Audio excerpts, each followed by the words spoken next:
que nos sirva.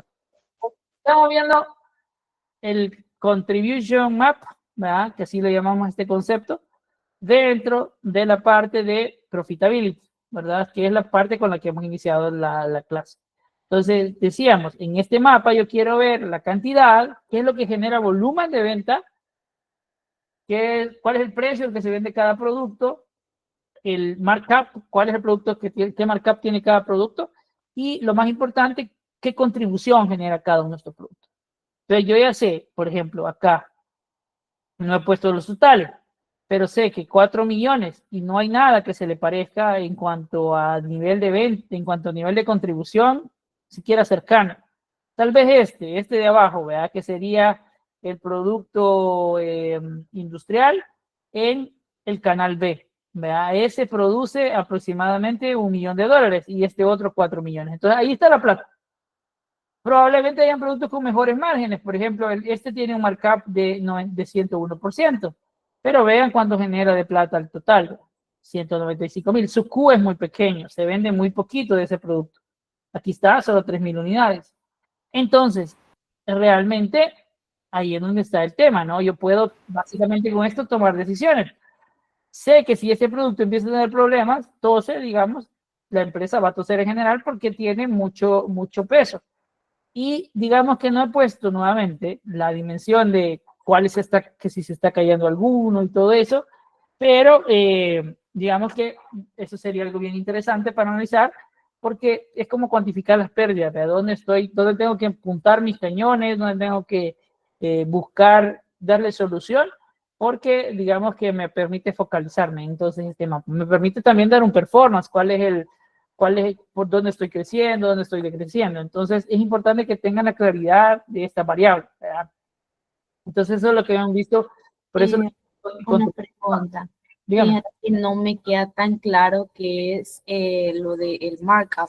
Es que en esa clase no estuve exactamente, entonces, bueno, la siguiente, pero en ese cuadro, entonces el promedio de markup, no sé, yo medio ahorita puse para ver qué era y me dice como que es, como que el promedio que el incremento que tú tienes como que al momento de venderlo, que si vendes algo en 5, o sea, que si compras algo en 50 y lo vendes en 75, como que ese 25 es tu markup, pero no sé si está bien, entonces... Vaya, el markup es esto, el markup es precio menos costo sobre precio.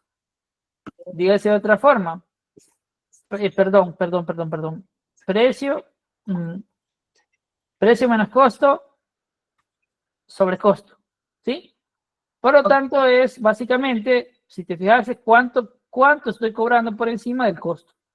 Si yo tengo este producto de 101%, significa que yo estoy cobrando básicamente el doble, ¿no? Entonces, por los precios que ves acá, por ejemplo, con los precios que ves acá, precio promedio, por ejemplo, este es de 114, si te fijas acá, ¿no? Entonces, probablemente este producto, 114, probablemente para lo que se debe de estar costando es aproximadamente unos $57, ponele. 350, entre 57. Entonces, eso te debe dar aproximadamente, si yo hago la cuenta aquí, 57, más o menos otros 57, entre 57, y eso sacas este 101 que está acá. ¿Sí? Ese es el markup. Ok. Va. Sí. Entonces, eso. Si vos, por ejemplo, ¿qué alerta? Vea, por ejemplo, si aquí ves uno negativo, significa que ese producto se está vendiendo por debajo del costo. Entonces, ya hay un problema contable, si quizás se le asignó mucho costo a ese producto, o no sé, o probablemente tal vez sí, si la regamos, lo vendimos por debajo del costo, entonces ahí es donde se puede ver como esa parte, ¿sí? Sí, gracias. Entonces, eso, ahí me permite ir viendo como cuáles son los productos más rentables, ¿ve? Yo puedo, digamos, ir haciendo sacrificios. Por ejemplo, un producto malo, ¿ve? Productos malos, para dar una idea, un insight de acá. Este producto, no miren su marca, ¿verdad? Déjenme cambiar de color aquí, tal vez un poco. Este producto tiene un 40% de marca, pues es decir, solo se vende 40% por encima del precio. Son márgenes buenos, porque realmente son márgenes buenos. Pero al mismo tiempo, si se fijan, tiene una cantidad bien chiquita, ¿verdad? Creo que por acá debería estar. Quiero ver, canal C, 240. Miren, 240. Entonces, No sé si es muy incipiente este producto, está empezando, pero se vende poquito y tiene poco margen, ¿ya? Por aquí hay otro que no se vende nada. ¿Cuál es el problema de tener productos que se venden muy poco? O sea, uno diría, todo ayuda, ¿verdad? Uno puede jugar bajo la filosofía comercial de cualquier unidad más ayuda, pero realmente no es así. Cuando uno ve integralmente la empresa, tener muchos productos genera lo que vamos a ver en la siguiente gráfica, que es como overheads. O sea, que si yo tengo un montón de productos, alguien tiene que administrarlos, alguien tiene que producirlos, alguien tiene que cambiar la rotación, alguien tiene que llevar el inventario de eso, alguien tiene que saber si hay inventario de ese producto o no, tiene que estar como un SKU. Entonces empieza a complejizar la operación y eso hace más caro, digamos, que la operación y los costos en general. Majo, decimos. Hola Gerson, una pregunta. La contribución es, o sea, no sé si estoy bien, pero no sé si es solamente P por Q y multiplicado por el markup o ¿qué es la contribución? No, aquí arriba. Contribution margin. Contribución es contribution margin. Entonces, precio unitario menos costo unitario, creo que no sé si está viendo mi pantalla, pero precio unitario, ¿sí? Menos costo unitario por cantidad. Ah, ok, gracias. ¿Sí? Precio unitario menos costo unitario, vea, por cantidad. ¿Sí? Esto seguro se lo puedo preguntar. O sea, calcúlelo, dígame cuál es la relevancia de este producto en términos de su contribución. ¿Por qué es importante también tener, bueno, por qué es importante el volumen? ¿Vea? Porque el volumen también a veces es como una persecución también de crecer y de generar volumen. Porque la escala, ¿vea? Típicamente las empresas, si generan escala, pueden generar una reducción en costos unitarios. O sea, es lo que la economía de escala que ustedes ven en economía, ¿no? Entonces, por ejemplo, vea, no es lo mismo poder pagarle a un distribuidor, ¿vea? O sea, no, o alguien que distribuya, ¿vea? Alguien que reparta, un repartidor. Y yo tengo solo un volumen como de 3 envíos al día, a el costo que pueda tener en distribución y de pagarle a esa persona si tengo toda una matriz de hasta 50 envíos al día, donde él puede hacer rutas, ¿vea? Y en consecuencia en la mañana puede decir, voy a hacer la ruta de, no sé, San Salvador, y después otra, ¿no? O sea, se buscan eficiencias y esas eficiencias reducen el costo unitario. Entonces el volumen por eso es importante. ¿Ya? Hay muchas empresas, digamos las típicas empresas, incluso las que están surgiendo, a medida que se va escalando, pues básicamente puede reducir su costo de bienes vendidos unitario en la medida que producen más bienes y venden más productos, ¿verdad? En unidades. Entonces, por eso es importante esta parte de acá. ¿Hay alguna duda, chicos? ¿Hasta ahí? ¿Saben cómo leerlo? Lo importante es, ahí está el video de cómo se hace, ¿verdad? Cómo se construye, incluso les enseñé un par de tips para trabajar con las pivotes, cómo se llama, cómo también, digamos, limpiar un poquito la data, ¿verdad?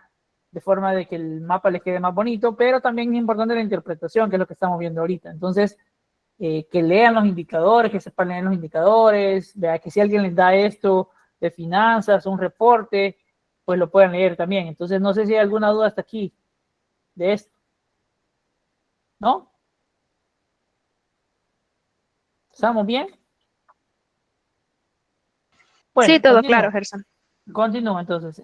Básicamente, a ver, ya expliqué esto.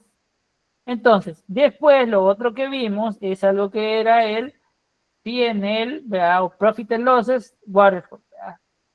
A ver, esto no es que yo quiera enseñarlo como un objetivo, sino que como una forma de representar cómo yo llego a mi profit, ¿verdad?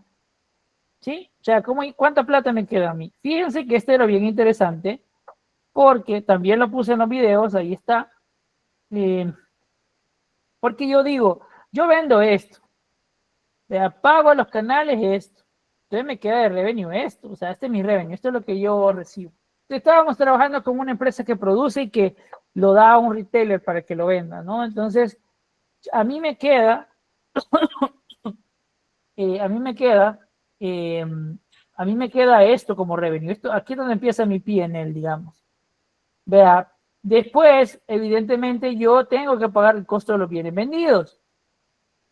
Y con eso obtengo mi gross income, ¿sí? Después del gross income, yo tengo que pagar como, aquí, perdón, creo que hay errores de ortografía, pero no importa, se entiende.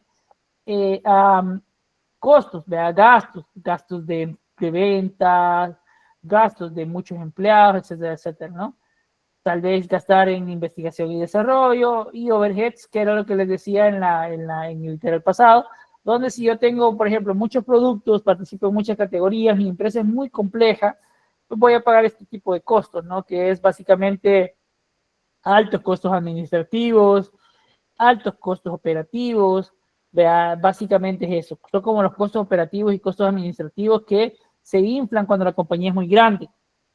Típicamente, por ejemplo, una compañía pequeña, un nuevo entrante, de ahí hay mucho estudio al respecto, los nuevos entrantes tienden a ser más eficientes en esta parte, porque las empresas grandes, básicamente la forma de crecer a veces es como buscar una nueva categoría, buscar otro producto, y eso hace muy complejas las empresas. Entonces, por ejemplo, hay veces que uno ve empresas que realmente, no sé, que está pensando, después cuando se hacen fusiones, pues ahí se ve otras cosas.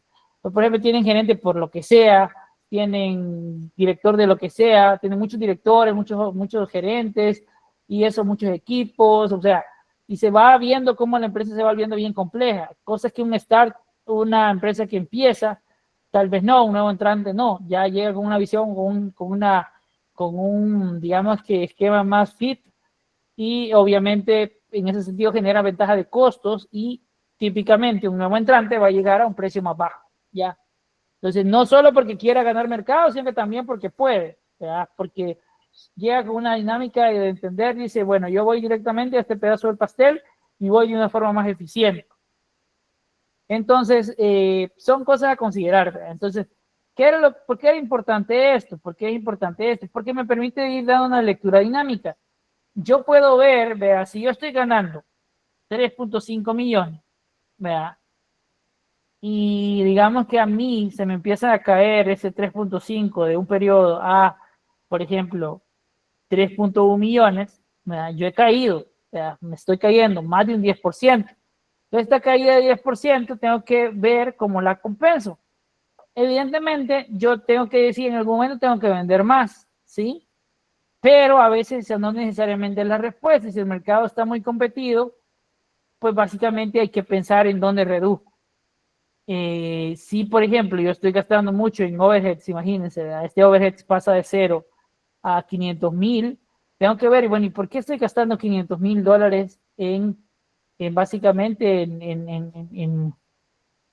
¿cómo se llama? En este sobrecalentamiento, gastos operativos? ¿Qué pasó ahí? Entonces tengo que empezar a ver cómo hago eso más eficiente. Entonces comienzas como toda esta parte del análisis de cómo ha sido mi estructura de rentabilidad. Probablemente también mis costos de bienes vendidos se han aumentado mucho y empiezo a presionar también a otros equipos. O de plano son las ventas y el revenue. Entonces, eso es importante que también lo entendamos. ¿Cómo llego a mi valor neto, que es lo que me queda en el bolsillo al final de cuentas, que es la rentabilidad? Y cómo voy, pues básicamente, digamos que revisando todo mi esquema de rentabilidad para poder llegar a cuáles son los orígenes y cómo puedo hacer ajustes. Esto es como si ustedes fueran, y es importante que lo entiendan, incluso si solo están en el equipo comercial, porque en algún momento esto se pueden volver challenge, ¿verdad? O sea, el equipo comercial, digamos que cuando la temporada va bien, cuando todo va bien, nadie les va a cuestionar sus gastos. Pero cuando la demanda se comienza a comprimir, los crecimientos son más escasos, van a tener que revisar y entender cómo es que su operación es eficiente o no. Y entonces por eso es que generábamos esto, ¿verdad? Esta parte. Contenido, digamos, para el examen, digamos, en términos de saber qué hacer. Es importante que sepan cómo calcularlo, ¿verdad? O sea, es importante calcular digamos, llamémoslo building block, ¿verdad? Que eso lo vimos en la clase, se recordarán. También es importante calcularlo cada uno, importante también el tema de cómo hago el prorrateo, ¿verdad? De los costos, de los gastos. Porque los costos, digamos, estos bienes, costos de bienes vendidos es fácil asociarlo, digamos. Yo ya sé que si para un producto se ocupa pan y harina, o sea, perdón, harina y levadura, pues ya ahí está el costo directo. Pero los gastos a veces es diferente, ¿verdad? En el ejercicio de la clase veíamos cómo distribuíamos los gastos de marketing, por ejemplo. O sea, la empresa, imagínense por ejemplo, no sé, una panadería, ¿verdad? O sea, imagínense Polanco, ¿verdad? Que es la panadería o sea, que ellos venden pan. Entonces, si ellos hacen marketing, evidentemente en las categorías de productos, pues digamos que ¿en qué producto están promoviendo? Si normalmente se hace por marca, ¿verdad? O sea, entonces, como si se hace de marca, cada producto tiene que contribuir con una parte del gasto. ¿Y cómo contribuye? Bueno, de acuerdo a las ventas que tiene. Ese fue el criterio que ocupamos en el ejercicio anterior. Nuevamente, pueden ir y revisarlo.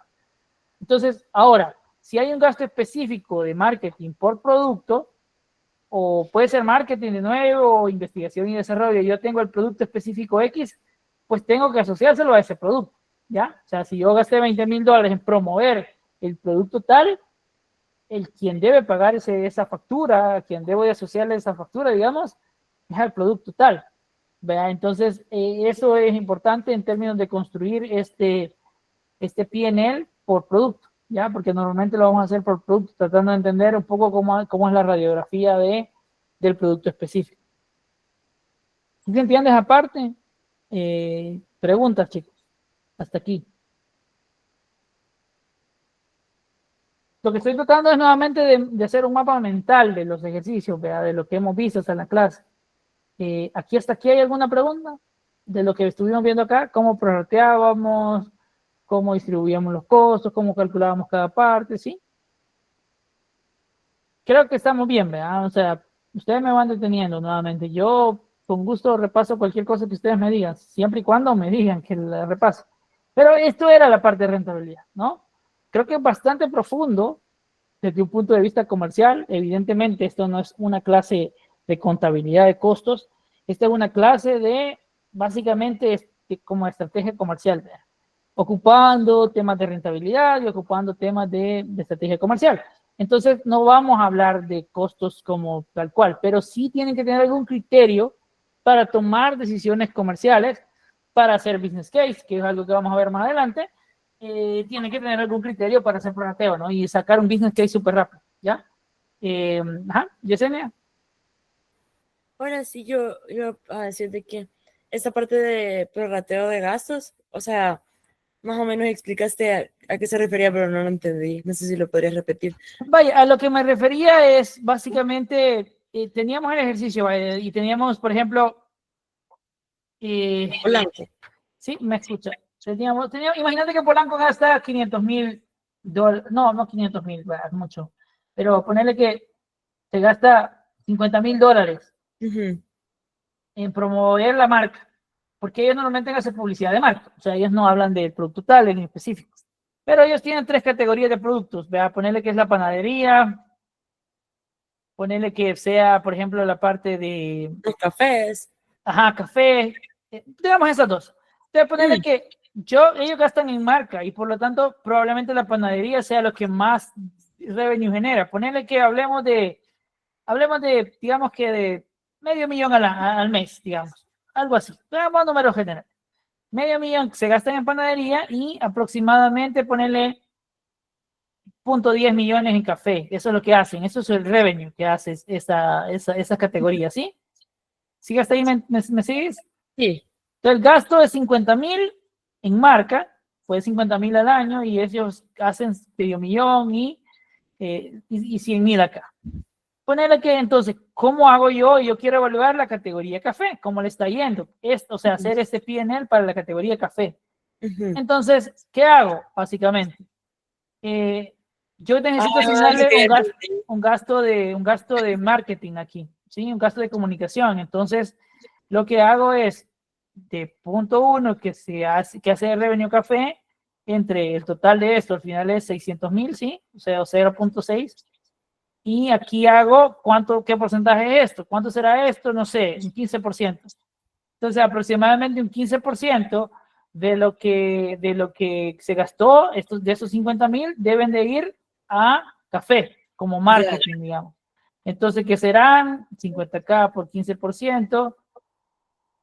Ponele que eso es aproximadamente, no sé, quiero ver, $15,000. No, perdón, $7,500. Entonces, eso es un prorrateo de gastos, digamos. Porque como no sé, no promoví café específicamente, yo hablé de la marca.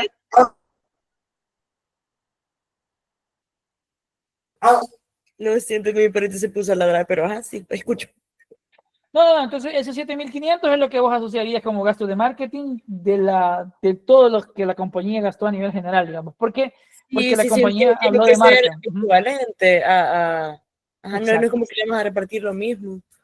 Y justo hablábamos de eso, vea, no me acuerdo quién preguntaba, bueno, ahí quedó grabado también quién preguntaba, pero me hacía una pregunta bien interesante, decía, bueno, evidentemente aquí hemos distribuido que, pues, no es la forma perfecta, porque probablemente al café le ayude más la marca, porque es nuevo, mientras que yo sé que a panadería tal vez no le ayudó tanto en las ventas. Pero, digamos, una forma de distribuir el gasto. Lo que yo no puedo es llegar a mi jefe y decirle, no sé, llegar sin ninguna propuesta de cómo hacer las cosas. Yo elijo una y tengo una lógica para hacerlo, justifico mi lógica y ya tengo algo. O sea, ahora, si mi jefe opina completamente diferente, eso está bien. O sea, se hace como dice, pero voy a llevarse una propuesta. Entonces, ahora, si existe una factura específica, por ejemplo, imagínense, se habló hay una parte de la campaña que se habló específicamente de café y son $10,000. Bueno, esos $10,000 van directamente. Cuando vos puedes asociar directamente lo que gastaste en un producto, ¿ya? Entonces, eso es lo que estamos buscando. Cuando no sé, tomo lo general y lo prorrateo, ¿ya? Entonces, ¿qué es una parte de que ustedes habrán visto en contabilidad de costos, ¿verdad? Pero nuevamente, aquí solo he hecho una forma general de hacer. ¿Preguntas de esto, chicos? No sé si respondí tu pregunta, Yesenia. Sí, gracias, sí, entendí. Ok, ¿alguna pregunta de esta parte, chicos? Repito, preguntas. Todos están bien. Ok, bueno, listo. Pues salgamos de la parte de rentabilidad. Hasta ahí, o sea, hemos hecho una profundización grande. Entonces, después hablábamos de diseño, ¿verdad? Design. Entonces, en design ya hablábamos básicamente de otra cosa. Hablábamos del diseño de la oferta o del producto que yo quiero hacer. ¿Por qué? Porque el ciclo de Product Management básicamente lleva diseño, lanzamiento, digamos, seguimiento y regresa, ¿verdad? Porque después del seguimiento, pues no me está yendo bien el producto, tengo que lanzar nuevos productos y así. Entonces, eso lo vamos a ver, lo vamos a ir viendo como básicamente va a abarcar buena parte del curso. Hemos comenzado con la parte de diseño, que básicamente es la primera parte, la parte inicial, evidentemente. Y ahí hablábamos de un concepto bien importante, que era el concepto de propuesta de valor. El concepto bien de marketing, pero que me parece esencial. La propuesta de valor. ¿Cuál es mi propuesta de valor? La propuesta de valor básicamente, ¿alguien recuerda cuáles eran las palabras claves en propuesta de valor? ¿Alguien que me ayude con eso? ¿Que se acuerde? ¿Cuáles eran algunas palabras claves de la propuesta de valor? Yo solo tengo como, o sea, como para generar una propuesta de valor, como conseguir insights, optimizar y todas esas cosas. Sí, eso viene después, insights, porque de ahí viene, los insights son claves, son el input de la propuesta de valor. Yo tengo que anotar, perdón, mucho lo interrumpo, que tengo que, es como una declaración clara de los beneficios que para los clientes, para un grupo específico de clientes, perdón, que obtiene por el producto que nosotros vamos a dar y la diferenciación de nuestro producto frente a la competencia. Exacto, ya sé que tienen todas las palabras. Lo primero es una declaración, ¿vea? Que a mí en este caso me gusta la palabra en inglés que es statement, ¿vea? O sea, ¿cuál es mi statement sobre sobre que yo pongo en el mercado, ¿ya? ¿Cuál es mi statement contundente para conquistar el mercado? ¿Verdad? Evidentemente tiene que ir relacionado al producto, al cliente y más específicamente el cliente, al segmento al cual yo estoy buscando atacar, el segmento target, ¿verdad? Entonces, básicamente ahí va la propuesta de valor. Entonces, tengo que tener la claridad exactamente del producto y cuál es el beneficio que genera, ¿ya?